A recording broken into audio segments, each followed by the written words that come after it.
Chers amis, familles, amoureux, ex-amoureux, collègues, enfants et autres proches de ceux qui vivent avec un trouble de la personnalité borderline.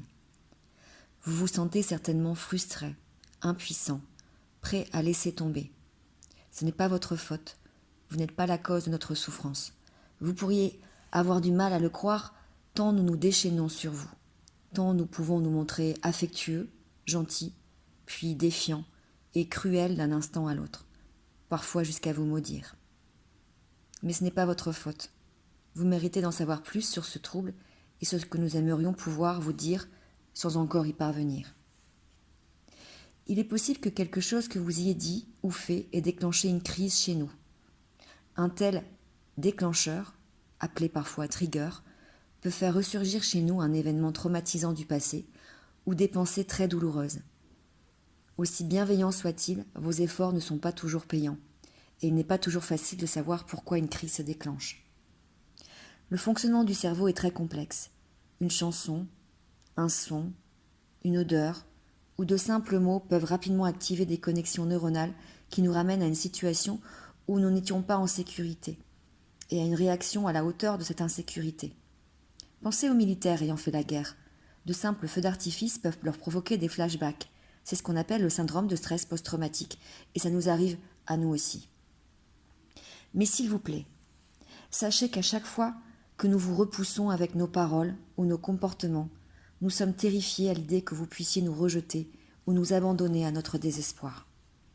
Cette façon extrême de penser en tout ou rien, en tout blanc, en tout noir, et la coexistence de désirs totalement opposés sont considérés comme une dialectique. Dans les premiers temps, avant de pouvoir débuter une TCD, nous ne disposons pas des outils qui nous permettraient de pouvoir vous le dire et vous demander de l'aide de manière adaptée. Nous pouvons faire des choses graves, comme nous faire du mal, ou menacer de le faire, aller à l'hôpital, et d'autres choses encore. Si ces appels à l'aide doivent être pris au sérieux, nous comprenons que ces comportements et les soucis qu'ils vous procurent finissent par vous épuiser.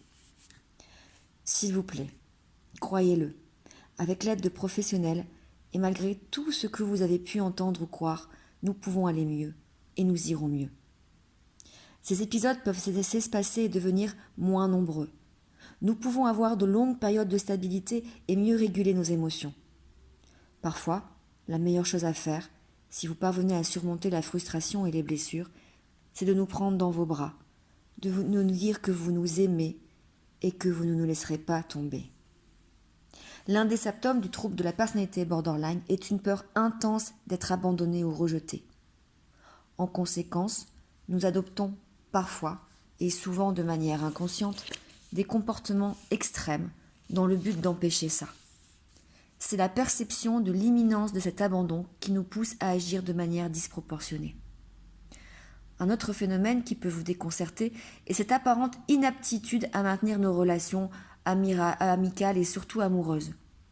Nous pouvons passer d'un ami à l'autre, les aimer, les idolâtrer, les mépriser, les interchanger, les supprimer de nos contacts et de nos amis Facebook, ceci d'un instant à l'autre. Nous pouvons vous éviter, ne pas vous répondre, refuser vos invitations, puis d'un instant à l'autre ne souhaiter être que auprès de vous. Cette tendance au clivage fait partie du trouble. Parfois, nous effectuons une sorte de frappe préventive en se séparant des gens avant qu'ils puissent nous rejeter ou nous abandonner. Nous n'en sommes pas fiers. Nous pouvons travailler sur ces comportements destructeurs et apprendre à développer des relations saines. Ce n'est juste pas naturel pour nous. Ça prend du temps et beaucoup d'efforts. Il est difficile après tout d'avoir des relations saines avec les autres quand on ne se connaît pas bien soi-même et qu'on ne comprend pas son propre fonctionnement. D'autant plus s'il se démarque de celui des gens qui nous entourent. Dans le trouble de la personnalité borderline, beaucoup d'entre nous vivent ce qu'on appelle une perturbation de l'identité. Nous pouvons nous emparer des attributs des autres sans réellement savoir qui nous sommes. Souvenez-vous au collège de ces enfants qui passaient du rock à la pop en passant par le gothique, tout ça pour se faire accepter dans un groupe et qui changeaient leur style vestimentaire ou leur coiffure à ses fins, allant même jusqu'à singer certains comportements. C'est comme si nous n'avions pas dépassé ce stade-là. Cette tendance à calquer nos attitudes sur celles des autres nous a valu notre surnom de caméléon. Certes, les gens se comportent différemment au travail et à la maison, mais vous pourriez ne pas nous reconnaître en vous basant sur la manière dont nous agissons dans ces deux contextes. La différence est parfois extrême. Pour certains d'entre nous, durant l'enfance, malheureusement, nous avions des parents ou des tuteurs qui pouvaient passer rapidement d'une attitude aimante et normale à des comportements abusifs. Nous devions alors agir de manière à leur plaire, à chaque instant, dans le but de rester en sécurité et de survivre. Nous n'avons pas dépassé ce stade. Du fait de toute cette souffrance, nous sommes souvent soumis à un sentiment de vide. Nous ne pouvons imaginer à quel point vous devez vous sentir impuissant face à ça. Peut-être avez-vous essayé beaucoup de choses pour y remédier, peut-être sans grand succès. Encore une fois, ce n'est pas votre faute. La meilleure chose que nous puissions faire dans ces moments est de nous rappeler que ça va passer et de pratiquer les exercices de TCD, notamment l'auto-relaxation, des choses qui nous aident à nous sentir un peu mieux malgré la torpeur. L'ennui est aussi très dangereux pour nous, dans ce qu'il peut être également nous amener à ce sentiment de vide que nous allons combler dans de multiples comportements à risque, addiction, boulimie, TS. Il est judicieux pour nous de rester occupés et de nous distraire quand l'ennui commence à se manifester. D'un autre côté, nos décharges de colère peuvent être effrayantes. Il est alors important que nous restions en sécurité et que nous ne fassions pas de mal ni à nous ni à vous. C'est juste une autre manifestation du trouble. Nous sommes très sensibles émotionnellement et nous avons de très grandes difficultés à réguler et à moduler nos émotions. Le docteur Marsha Linehan, fondatrice de la TCD, qui était elle-même borderline, nous a comparé à des victimes de brûlures émotionnelles au 3e degré. Grâce à la TCD, nous pouvons apprendre comment réguler nos émotions de manière à ne pas perdre le contrôle de nous-mêmes. Nous pouvons apprendre à ne plus saboter nos vies, à nous comporter de manière moins blessante et angoissante pour vous.